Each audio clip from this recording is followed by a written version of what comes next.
ஹே எல்லாரும் எப்படி இருக்கீங்க? நல்லா இருக்கீங்களா? என்னடா அவளுக 2 பேரும் விறகு பிரிச்சு போட்டு என்னமோ பண்ணுறாளேன்னு பார்க்குறீங்களா? வேற ஒன்றும் இல்லைங்க. வீட்டு முன்னாடி ரொம்ப அசிங்கமாக இருந்துச்சு. விறகெல்லாம் களைஞ்சு போய் அதான் அக்காவே ஊர்லேருந்து வர சொல்லிட்டு நானும் அவளும் சேர்ந்து வேலை பார்த்துடலாம் அப்படின்ட்டு அவளே வர சொல்லிட்டேங்க.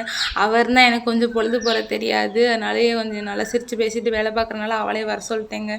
2 பேரும் விறகு பிரிக்கிறோம் ஃபுல்லாக விறகு பாதிக்கு மேலே உளுத்துருச்சுங்க.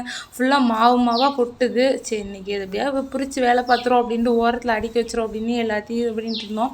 அந்த விறகு பிரிக்கிறத கூட கஷ்டம் இல்லைங்க. அந்த கல் இருக்குது பார்த்தீங்களா, மடா சைஸுக்கு இருக்குது பார்த்தீங்களா, அதை எடுத்து தூக்கி போடணும்னு தான் பெரிய வேலையாயிடுச்சு. ஏன்னா ஒவ்வொன்றும் பெரிய பெரிய கல்லாக இருந்துச்சு. நாங்கள் வேலை பார்த்துட்டு இருக்கும்போது எலி உள்ள காவட்டுக்குள்ளே பூந்து விட்டு ஓடுனியா ஐயோ அப்படின்ட்டு. அதுக்கப்புறம் பாப்பா வேற பசிக்கிறதுனால அவளுக்கும் பாலை வேற காய வச்சு பால் டப்பாலை ஊற்றி வச்சுட்டு அதுக்கப்புறம் நானும் வேலை பார்க்க ஸ்டார்ட் பண்ணிட்டேங்க. ஃபுல்லாக முள் ஓரத்தில் ஃபுல்லாமே கல்லை ஃபுல்லாக ஒன்று ஒன்றா அடுக்கி அதுக்கப்புறம் எப்படியோ ஒரு வழியாக அடிக்கலாம் முடிச்சிட்டோங்க. அடிக்கி முடித்து பார்க்கும்போது தாங்க மனசுக்கு திருப்தியாகவே இருந்துச்சு.